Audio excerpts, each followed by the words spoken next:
Bom dia, gente. Ainda no capítulo 5, a gente tem, além da crise de 29, a gente tem também o totalitarismo, né?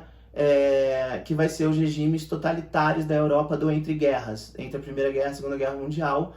Os mais conhecidos são o fascismo, o nazismo, o franquismo e o salazarismo.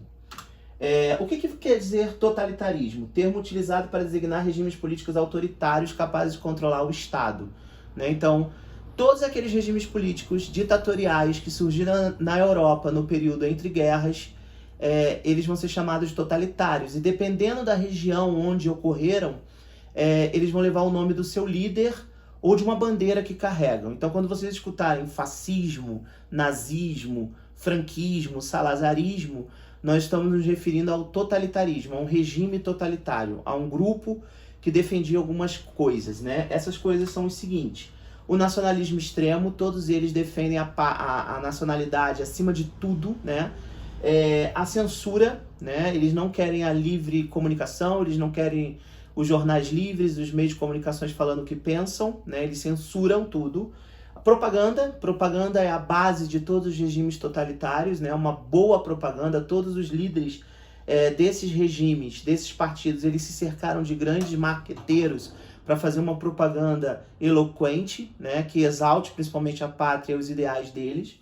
Partido único, eles não toleram oposição, né? Eles até convivem com a oposição até chegar no poder. Quando chegam ao poder, eles eliminam a oposição. Poder econômico nas mãos do líder, então o líder do partido, do ideal, controla a economia. Militarismo, todos esses partidos defendem a militarização do Estado, né? O setor militar é a parte mais importante para eles. Controle do indivíduo pelo Estado, você perde a sua individualidade e você passa a pertencer ao Estado e, consequentemente, ao líder desse Estado. Você já não tem mais livre-arbítrio, nada. Expansionismo. Todos eles, no fim, querem expandir, anexar territórios, tá? Então, essas são as características gerais desses regimes totalitários. Tudo começou na Itália com esse sujeito aqui chamado Benito Mussolini, tá? A Itália é engraçada que ela lutou na Primeira Guerra Mundial contra os alemães, a gente lembra disso, né? Ou seja, a Itália começou na guerra do lado dos alemães, mas foi convencida a sair e saiu da guerra lutando contra os alemães, até que foi fundado, no final da década de 10, na Itália, um partido, o Fasci Italiano di Combattimento, né, que vai ser o futuro partido nazista, e ele vai se tornar o líder desse partido, com todas aquelas características que eu falei para vocês anteriormente. E aí, na Europa do fim da Primeira Guerra Mundial, era uma Europa economicamente arruinada, né?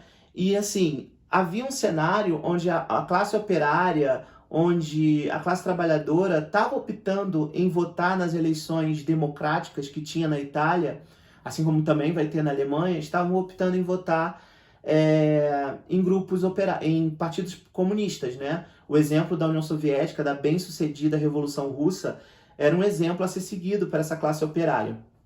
Porém, isso assustou a classe média, né? Assustou setores da própria Igreja Católica. Vamos lembrar que a Itália era muito católica, e isso assustou também a elite, com medo de reforma agrária, de tudo aquilo que poderia acontecer. E aí essa galera, a classe média, a elite, começou a não confiar mais na democracia, sentir insegura com a democracia, na medida que a democracia ela estava elegendo muitos representantes comunistas. Por isso, o fascismo na Itália acabou se tornando uma terceira via, né, para combater o crescimento da classe operária, da politização dessa classe operária em cada eleição que acontecia. E foi assim, com o apoio da classe média, da burguesia e da elite, que o Partido Fascista cresceu tanto e chegou ao poder em 1921, quando ele teve uma grande eleição, uma grande vitória nas eleições parlamentares lá na Itália.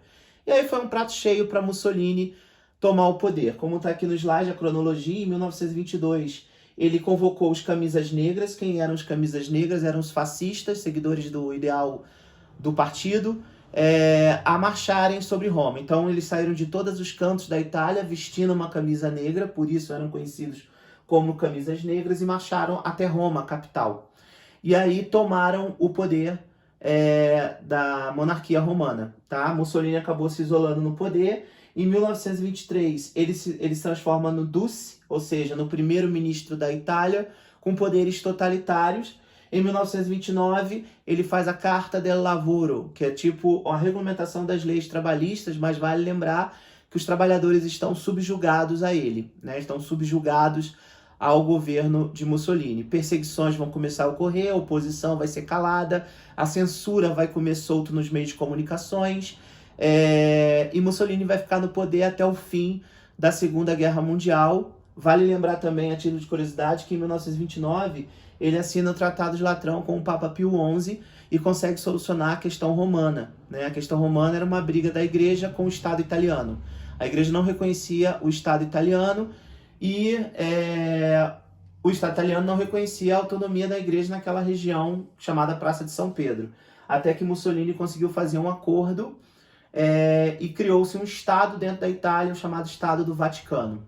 Tá? Muitos dizem que por isso os papas se calaram diante dos horrores que vão acontecer, inclusive da Segunda Guerra Mundial. E agora vamos ao nazismo, talvez o regime totalitário mais conhecido da Europa.